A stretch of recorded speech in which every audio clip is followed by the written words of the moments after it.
Hello everyone. গৰমত চাগে অৱস্থা সকলোৰে বেয়া হৈছে ন গৰম বহুত পৰিছে আজি যেহেতু শনিবাৰ বহুত দিনৰ পৰা মানুহজনে এটা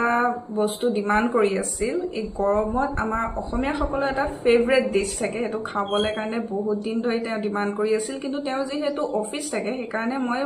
মানে ৰেডি কৰা নাছিলো কিন্তু আজি শনিবাৰ আৰু বন্ধৰ দিন সেই কাৰণে ভাবিলো যে আজি তেওঁৰ কাৰণে এটো ৰেডি কৰো বুলি পালে সো মই ৰাতিয়ে ভাত খৰখকে বনাই থৈছো আপোনালোকে চাগে ধৰিব পাৰিছে মই কিহৰ কথা কৈছো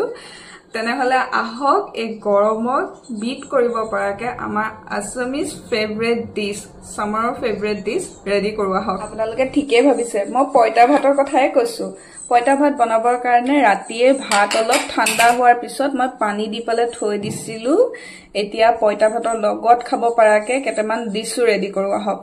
তা ভাতৰ লগত খাবৰ কাৰণে তেওঁ বলে স্পেশাল কে পকৰিও বনাব या নৰসিংহ পকৰি বনাই আছে ৰেডি হৈ গল আমাৰ সামাৰ স্পেশাল আসামিজ ডিশ পইতা ভাত আৰু লগত এয়া পইতা ভাতৰ লগত খাব পৰাকে এয়া নৰসিংহ বেচনৰ পকৰি আলু ভাজি আৰু সাতু বহুত টেস্টি লাগে এনেকে খাই আমাৰটো ৰেডি হৈ গল আৰু স্পেশাল লাঞ্চ কৰি লওঁ Ori, কেনেকুৱা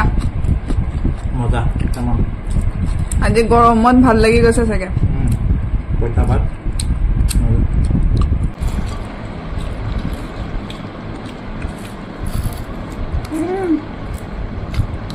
মজা